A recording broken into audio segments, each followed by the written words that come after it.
through a combination of approaches, they have developed an understanding of the limitations of the existing product, which led them to define a problem that they want to solve that starts with that problem, that product.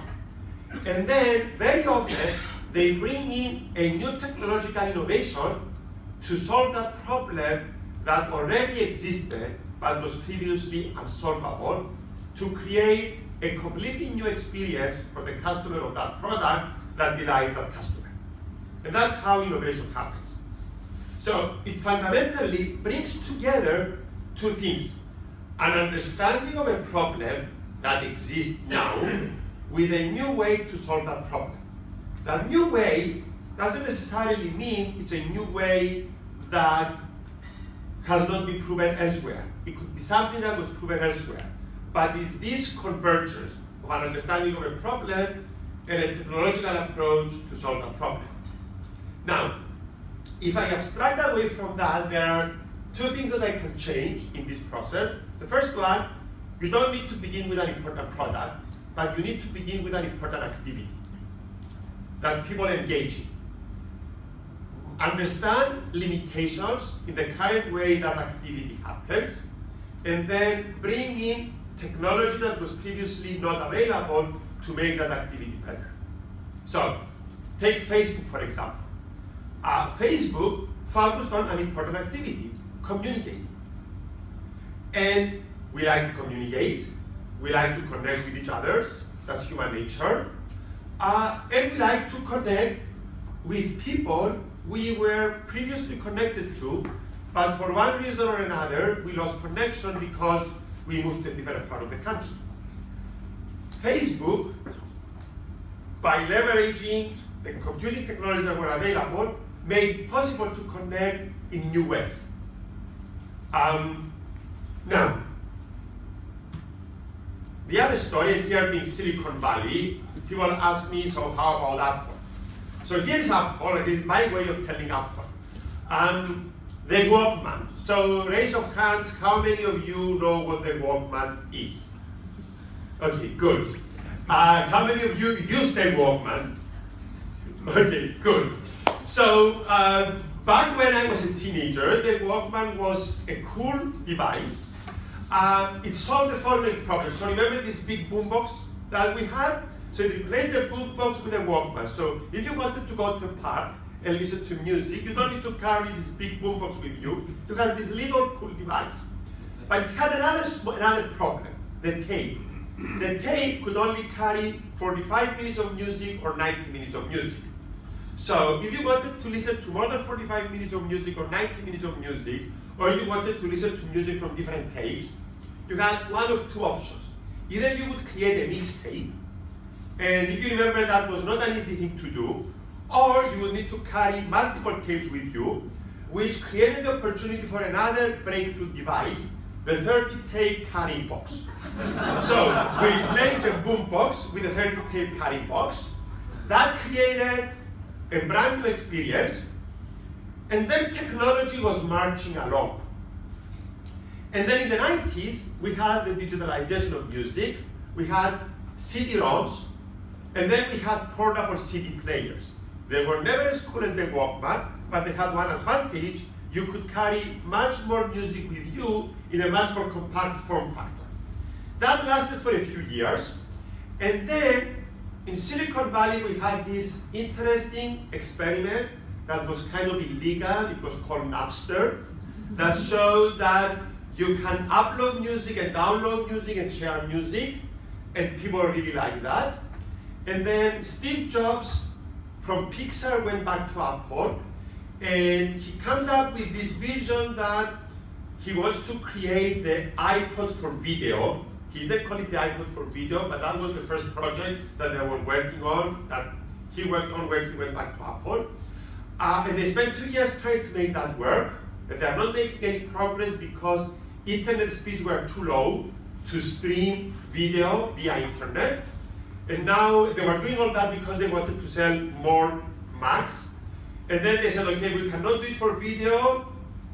The best alternative that we have is music.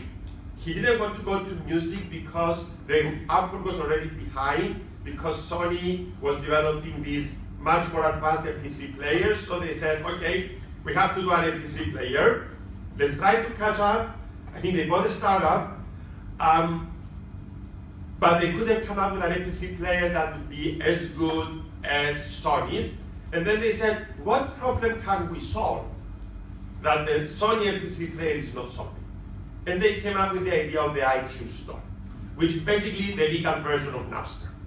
So the story there is, we listen to music forever, technology marches along, great innovations happen when you recognize what are the existing limitations of an important activity, listening to music, and how you can take advantage of new knowledge that is generated either through technology or some other forms, but take advantage of that new knowledge to make the current experience 10 times better. And that's how you create innovations. So, and then once you do that, and you figure out how to change the music experience, then it makes it easy to do the next thing. And the next thing in their case was creating the iPhone. Now the iPhone was partly a way to address the threat to the iPod, because people started listening to music through their phones.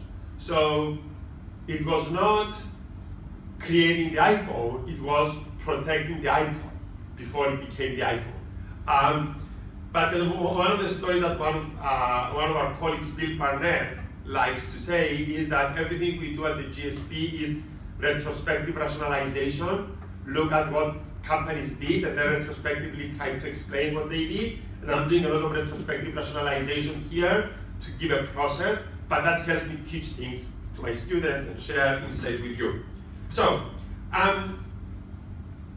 if you have any questions while I'm going through this, please feel free to interrupt me. One of the things that I like to say is, and this is the most important thing that you need to know about me, I'm Greek, and I have an accent, and I talk fast. So if you don't understand anything that I say, please feel free to interrupt me. Okay, so now I've given you some stories and some frameworks, so let me tell you the big picture. Behind all this, there is an innovation process that is proven to work. And I'm going to present that process in two or three different ways. They are all interrelated. So one way to think about the innovation process is you have a hypothesis. So at the end of what I have already shown you, you come up with a hypothesis. And the hypothesis for the next thermostat was that you could create this artificial intelligence-based smartphone-connected thermostat that people would find valuable. That's a hypothesis. You want to formulate that hypothesis. What is the problem that you're solving? What is the solution? What is the value proposition? And how you're going to make money? We'll call this the business model. Once you have this hypothesis, the next thing that you want to do is design experiments to test the most critical risks in those hypotheses. Risks that if you get wrong, invalidate the completed hypothesis, but if you get right, you see a path to viability. So you want to design those experiments, run them quickly and as effectively as possible, collect the data, and then based on the data, conclude whether the data are consistent with the hypothesis, in which you keep going down the path, or if they are not consistent with the hypothesis, whether you can pivot, change key elements of the hypothesis, or abandon. So it's a series of experiments. And the whole key here is, how do you come up with the original hypothesis, and how do you change the hypothesis if the data are contradicting the hypothesis? Now, what I have presented you here is the scientific method, but it's a version of the scientific method used for the creation of startups and the creation of new innovation opportunities. So around that, I'm going to add a second set of elements, and all these elements represent another process that we call at Stanford the design thinking process. So the design thinking process starts from bottom right, and I'm going to move around in a clockwise fashion. Begins with empathy, empathizing, spending time with your customer, with the user of that product. So remember in my earlier presentation, I said we begin with an important product or an important experience. Fundamentally, we begin with an important human activity. And the product is the vehicle that helps us complete an activity. So you begin with that activity, so fundamentally you begin with a person. You spend time to understand that person and their needs, their preferences, their behavior. That understanding helps you define your hypothesis. That's the second step in the design thinking process. Then you brainstorm different experiments that you can run. Then you develop prototypes that provide you with the vehicle to run those experiments. You test those prototypes, you collect the data, and using the knowledge, the foundation knowledge that you have developed through your empathy, both at the earlier stages, but also empathy that you gain when you test your prototypes, you can refine your hypothesis or you can change your hypothesis. So at the end, the process that we teach our students, and this is the process that I like to call Startup Garage, it's a process that combines the scientific method with design thinking. Another way of framing that, or another buzzword, if you may, for the loop that I have inside this diagram, that's also known as the Lean Startup methodology. So the Lean Startup methodology is this whole idea that you want to test key elements of your startup in the leanest possible way. And again, for those of you who are excited about operations and get excited about operations, is the Lean Toyota production system applied to startups. And that's how you get an operations professor like me interested in things like this. Okay, so philosophically, we believe that innovation is not an event. Innovation is a process, it's a design process. And strong innovation processes induce startling, unexpected creative accidents. You don't know when they're going to happen. There is a lot of serendipity here, there is a lot of randomness, but you want a process that will quickly increase your chances of getting into those outcomes. If you're running experiments and you have a finite amount of resources, your best chance at getting something to work is run the most lean, expensive experiments, so you maximize your chances. So that's the principle behind all this. And this is something that I learned from a good friend and colleague, Jim Patel. So Jim Patel was one of the founding faculty members at the D School. So this is a slide that he lets me use. There's a mindset behind all this. It's a mindset of becoming creatively accident-prone. So there is serendipity, and you want to maximize the chances for that serendipity. And what that means is that there is a certain set of behaviors that you want to be exhibiting as an innovator. And these behaviors involve all the things that we're telling our kids not to do, and all the things that our moms told us not to do when we were growing up. So for me, teaching this course, teaching Startup Garage, is a little bit like therapy. So now finally I get to do all the things that my mom told me not to do when I was a kid. So get out of the building and talk to strangers. One of the biggest mistakes that innovators in large companies do is they don't go to talk to customers. They just talk to each other internally. No, get out of the building, talk to strangers. Jump into the deep end of the pool. Again, this is another fundamental flaw that I see with executives in large companies. Most executives in large companies get to a particular point because they knew the answers. And they believe that people expect them to know the answers. At some point, what you need, especially in innovation, is the confidence that you and your team, if you follow a structured process, you can get to the answers. The confidence that you can figure out the problem that can get you to the answers. So the confidence that you can jump to the deep end of the pool, and even though you don't know how to swim, you will figure it out. And the process I have shown you earlier provides a template of how to get to those answers. Allowing some wandering, some exploration. If you don't allow that wandering, you never get to those moments of serendipity.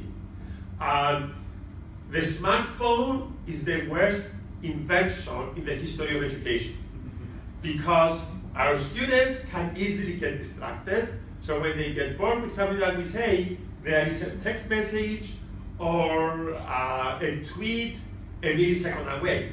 So in my class, I forbid them from using a smartphone.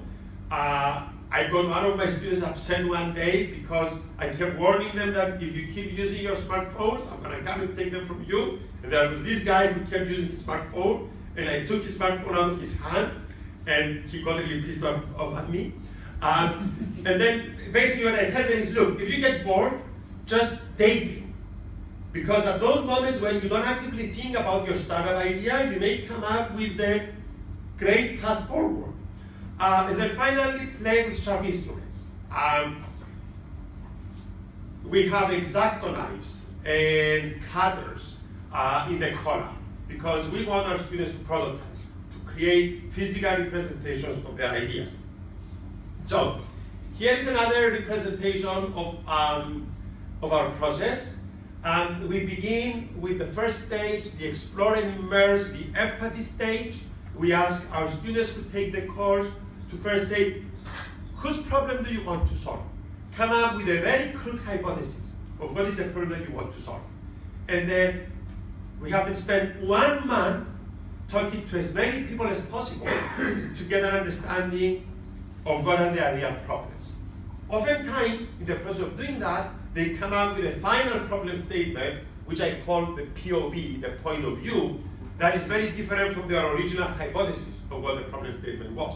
But that's the important element. Don't dream it. Go and collect data to help you formulate your hypothesis about the problem statement. Then the next thing that we ask them to do is brainstorm. Brainstorm a solution to that problem, but also brainstorm the business model. So that's one thing that we're doing that is unique compared to all the other processes that have seen out there, this parallel brainstorming of the solution and the business model. And the business model brainstorming has several layers. One layer, we are borrowing a tool from a book called Business Model Generation. It's called the Business Model Canvas. That's a tool that we're using to help our students articulate their hypothesis. But then we're asking them to become rigorous. Do preliminary calculations of the market size and of your economics. So you complement the Business Model Canvas with a spreadsheet. And a solution, a business model canvas and a spreadsheet led you to a set of hypotheses. And then the next thing that we ask them to do is develop a prototype, low resolution prototype, and share it with your customers, but also look at the assumptions that you're making in your spreadsheet and design experiments that will help you collect data to validate those assumptions. And what they do is then they start going through a series of experiments. Experiments that they test a customer's reaction to the product, but experiments that help them hone in into the key assumptions of their spreadsheet. And as they do that, every week, they learn more and more, they iterate, they refine, and then things get either more finely defined or they change directions based on the data that they get. Now, here is a different representation of our approach. This is something that I've done with my colleagues at the medical school for about 10 years. We had a program, we still have a program called Biodesign Innovation, in which we would teach MBAs, physicians, and engineers how to develop new medical devices. So how that program worked is we would first recruit 2 teams of 5 that they were diverse. They would work full-time on this process for a year. They would spend 4 months every single day at Stanford Hospital, observing medical procedures, the flow of medicine. They would come up with a list of 200 needs. They would do some preliminary research on these needs. How much do we understand about the need? How much do we understand about the physiology? How much do we understand about the basic science behind that? What is the potential market size? To come up with an assessment of whether the opportunity is big enough, but importantly, whether they had an insight that would enable them to address that opportunity. So is there a merging between the technology and the need, as I have shown you earlier in my process diagram? From that, the needs would narrow down from 200 to 50. They would take the top 10 to work on them. And then we would take the next 40, and then we would use them in a class that I used to teach bio-design innovation. So then we basically would have a group of 50 students working on these 40 needs, 50 needs. And then those, they kept getting narrowed down more and more as people were doing research. And then at the end, there were some that they would proceed further, and it was almost like a horse race. And then at the very end of the year, there are a couple of concepts that get some traction. So last 10 years, 25 companies were founded using technology that came out of this process. The most successful one is a company called iReader. They took the Holter monitor, which is a monitor that is used for patients with arrhythmias. It was very kind of complicated and crude, and they replaced it with something compact. But more importantly, that's a monitor where you have to go to the doctor to get the monitor. You would have to wear it for a month. And then at the end of the month, you would have to go back to the doctor to give them the monitor to read. So their idea is you have this patch that you can now wear for only 3 days. You don't need to wear it for a month. And then at the end of the 3 days, you put it in an envelope, you send it to the lab, they do the readings, and only if the readings show an arrhythmia, you go to the doctor. So the company just went public for a valuation of $300 million. They treated 750,000 patients. Now, I'm going to contrast that with some stories from Startup Garage. So Startup Garage is the course that I've been teaching for the last 6 years. So I'm going to share with you 2 success stories. One is a company called SoFi. That company was started 6 years ago. The company created loans for college students using crowdfunding that would enable students at Stanford to get college loans at lower interest than what they could previously get.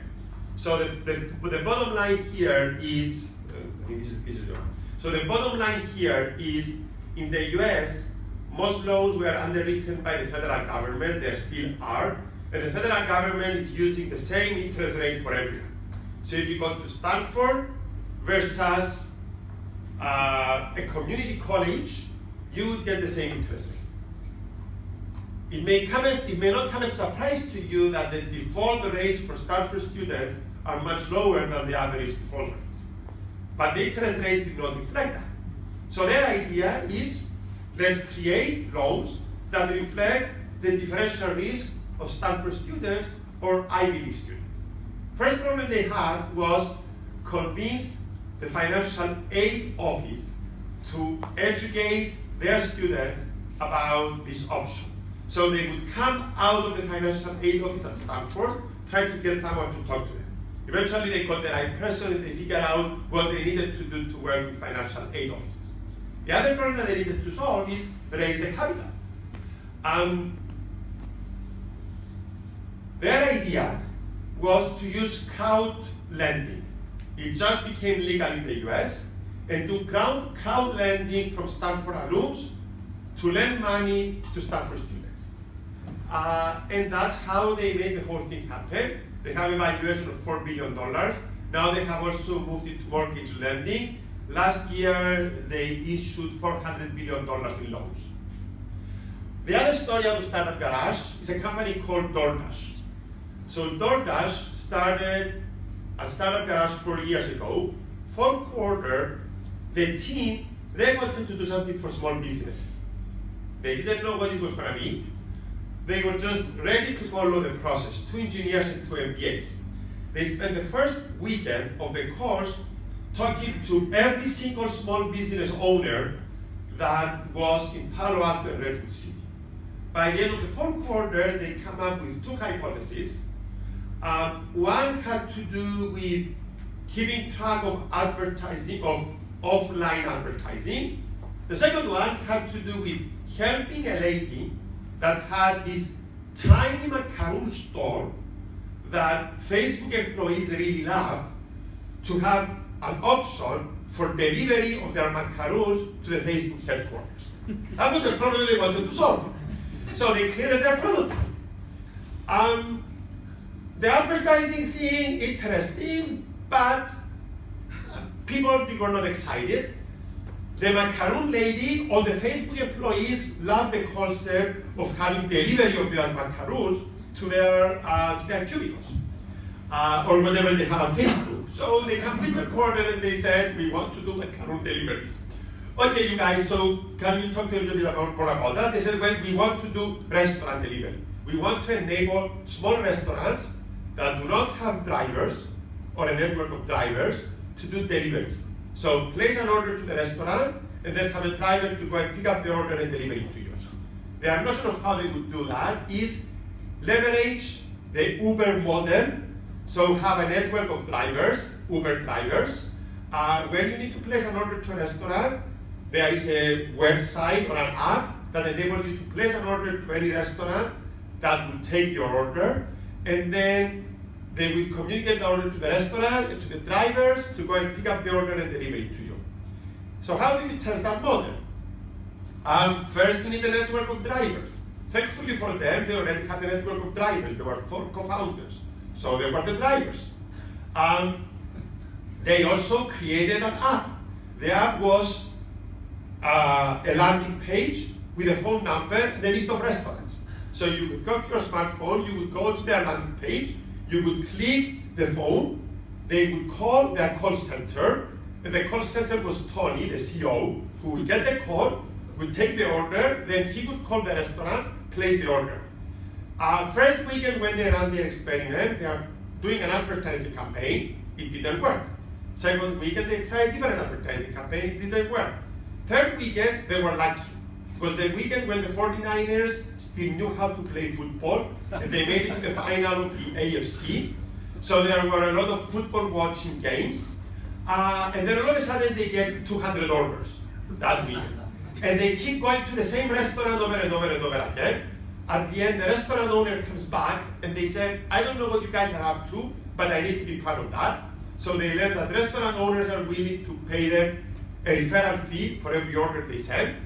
So now they come back and they start crunching the numbers in the spreadsheet, and they find out that based on how much the restaurant owner is willing to pay them, if they can do 3 deliveries per hour, they would have profitable unit economics.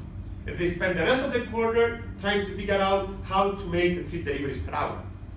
Now, you may ask, so this is why people pay $65,000 in tuition per year to take a course where they are doing restaurant delivery? No, they're taking a course where they're learning a structured process to figure out whether there is business opportunity out of restaurant delivery.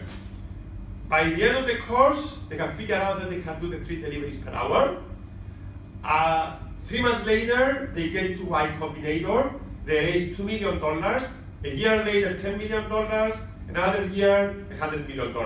They now have a $700 million valuation. So I'm telling you this story because there is an interesting difference between what we do at Startup Garage and what we're doing at BioDesign. For better or worse, when you try to innovate in healthcare, it takes 10 times as long, and the opportunity can be 10 times as small as when you innovate in the consumer space. Things move much slower in one space and much faster in another space. One of the things that I'm teaching my students is how to read the natural clock of an industry. So you can learn whether things are progressing along.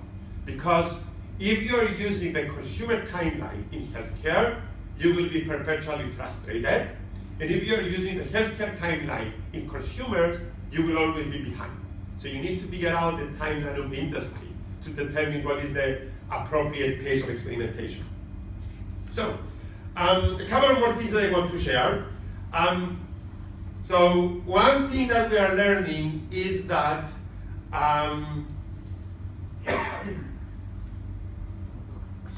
opportunities for innovation can occur at the convergence of problems with solutions. And you can have existing problems and existing solutions, new problems and new solutions converging together. So the way to read this chart, your innovation could start from an existing customer problem, existing customer pain points or direct complaints, or maybe latent needs, hidden needs that exist but you don't observe, or new problems. there are customer trends. You're seeing things moving in a particular direction. It's not going to happen now, but it's going to happen 5 years from now. Demographic trends, new regulations. All of a sudden, the government comes and requires companies to do X that they didn't have to do before. New requirements from other competitors, or changing the marketplace. All these create business opportunities. But then these need to be matched with possible solutions, the technology side. The possible solutions could be technologies that were proven elsewhere, and now you're plugging them in to solve this problem, or business models that were proven elsewhere, and you're plugging them in to solve this problem, or alternatively, it could be recent developments that now enable you to solve a problem that was previously not solvable. So one of the things that I'm teaching my students is to recognize both the trends on the customer side and the trends on the technology side and how to bring them together.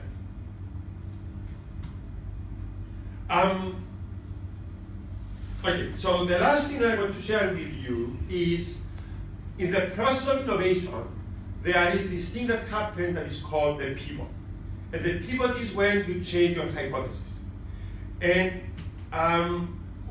here are some famous pivots. Starbucks.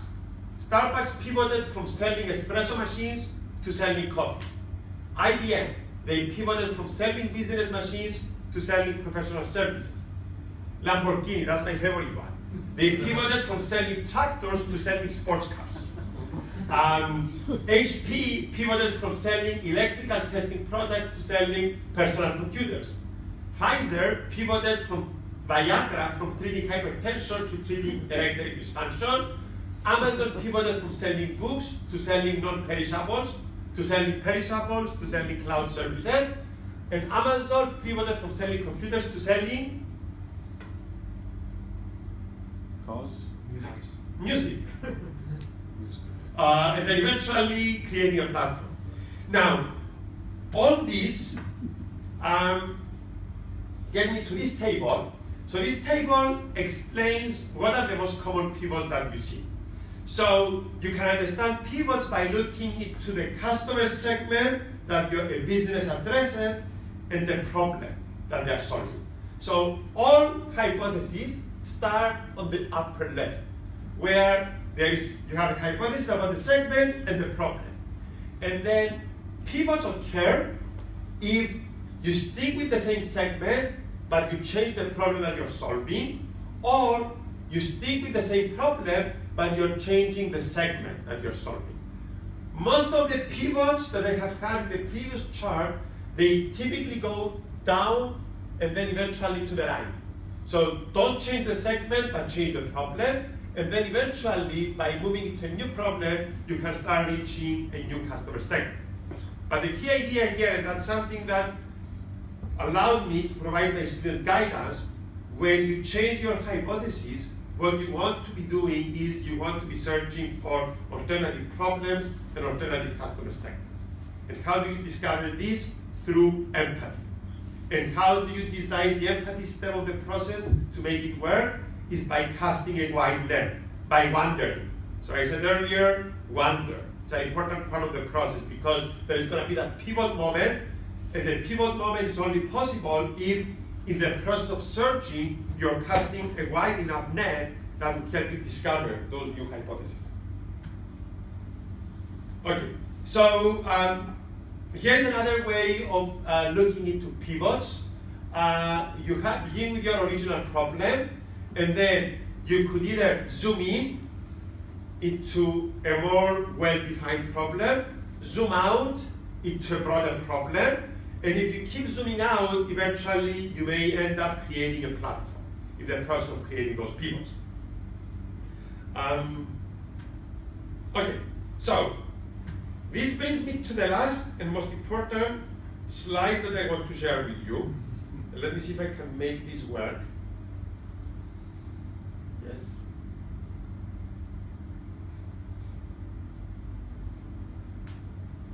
So now, I'm going to stop this.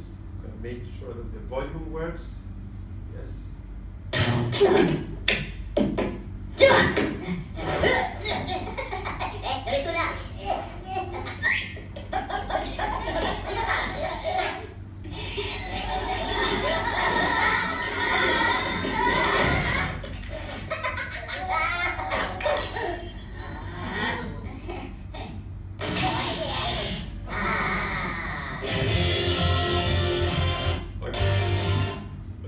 this is not an ad for audio.